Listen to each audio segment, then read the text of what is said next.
E aí, pessoal, tudo bonzinho?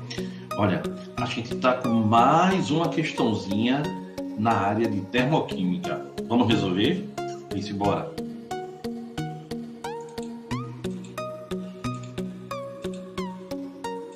Bem, pessoal, a gente vai ver agora uma questão de termoquímica que vale muito a pena você olhar. Olha, a entalpia e a energia livre de Gibbs. Opa, entalpia. Pessoal, entalpia é o quê? Quantidade de calor a pressão constante. E a energia livre de Gibbs é aquele que a gente conheceu como aquele velho ΔG. ΔG era calculado pelo ΔH menos T vezes ΔS, onde ΔG, pessoal, é a chamada energia livre ou de Gibbs. ΔG tem três valores possíveis, né? Se ele for igual a zero, a gente pode dizer que o sistema está em equilíbrio. Se o ΔG for maior que zero, o sistema é um sistema não espontâneo. Exatamente. E se ΔG for menor que zero, a gente está perante um sistema chamado sistema espontâneo. Outro detalhe fundamental é que quando a gente vai calcular ΔG como ΔH menos T vezes ΔS, esse T vezes ΔS, esse produto T ΔS tem um nome. Quem lembra o nome desse produto? O nome. Esse T ΔS, né, pessoal, tem um nome. Como é o nome desse produto? Certo. Energia de organização. Exatamente. E aqui, ó, o ΔG é a chamada energia livre ou de Gibbs. Muito bem. E o ΔS e o ΔH, aliás, é a chamada de variação de entalpia. Gustavo, mas aí tu falasse ΔS aí no meio. Falei, pessoal, porque é aqui que eu quero me referir, ó. T é o quê?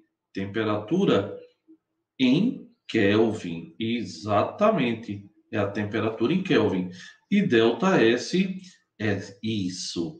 A variação de entropia. E o que é a variação de entropia? Entropia final menos entropia inicial. A entropia do produto menos a do reagente.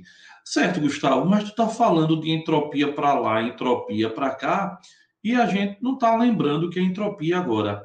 Ah, boa, boa. Entropia mede o que, pessoal? Mede o grau de desordem do sistema, certo? A entropia mede o grau de desordem de um sistema.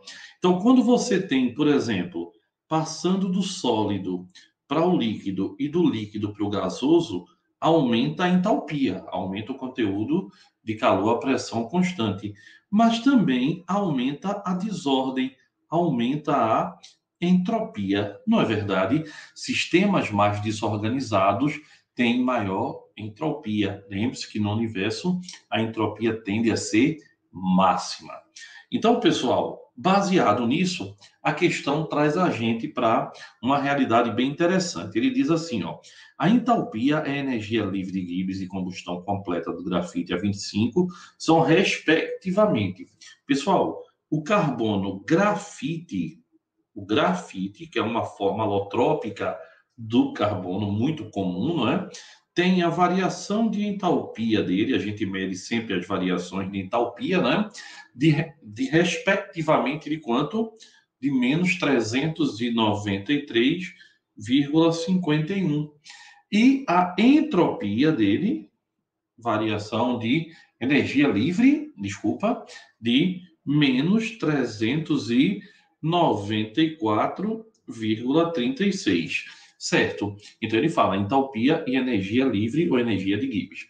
E ele diz, enquanto que para o diamante, lembre-se que diamante é uma forma também alotrópica, do carbono, não é? O diamante, e ele diz que tem a variação de entalpia dele de quanto? De menos 395,41 e o ΔG de exatamente menos 397,26. E sobre eles ele faz algumas perguntas. Pode-se afirmar que, a entalpia de formação do CO2 é de menos 393,51. Pessoal, essa questão é muito interessante. Muito interessante. Por um motivo simples. Olha para mim. Olha cá. Quando a gente se refere ao carbono grafite, que é a forma alotrópica mais comum, reagindo com oxigênio gasoso para formar um mol de CO2 gasoso, esse ΔH aqui, ele tanto é o de combustão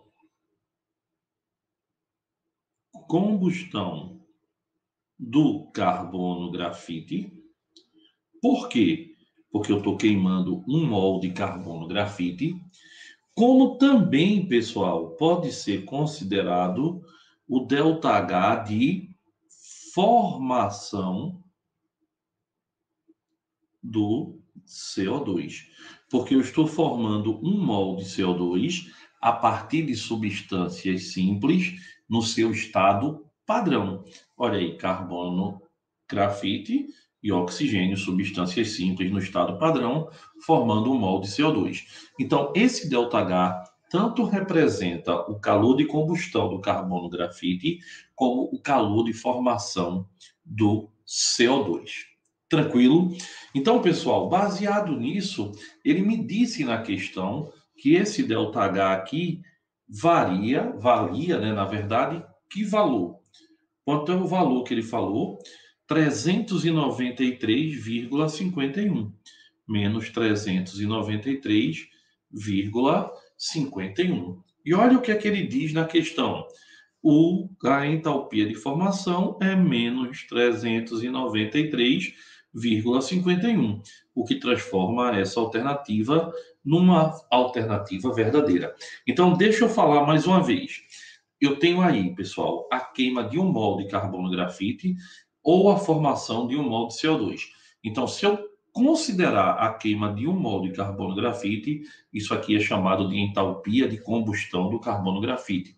Se eu considero que está formando um mol de CO2 a partir das substâncias simples nos seus estados alotrópicos mais estáveis e mais comuns, isso aqui é a entalpia de formação do CO2. Por isso que eu não poderia considerar o carbono diamante, porque o diamante não é a forma alotrópica mais estável. Por isso que eu considero a do grafite. Então, tanto é o valor da combustão do grafite, quanto da formação do CO2. Legal? Então, alternativa 1, verdadeira. Alternativa 2. O diamante é uma substância mais estável? Claro que não, né? A forma alotrópica mais estável é a mais comum, é o grafite, tá? E ele diz, a energia livre de Gibbs da conversão grafite-diamante é 2,9. Pessoal, quanto é do diamante?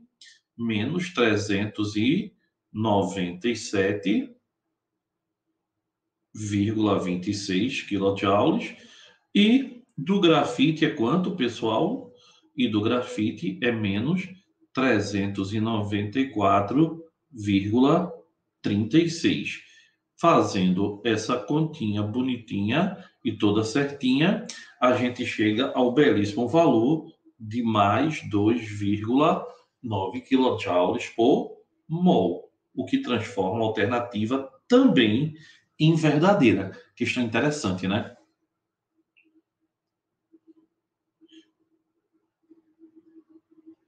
Então, o gabarito da questão, letra D. 1 e 3 são verdadeiras. Olha aí, pessoal. Foi bem legal, não foi essa revisão? Espero que vocês tenham gostado. Até a próxima, pessoal, e um beijão, tá? Tchau, pessoal.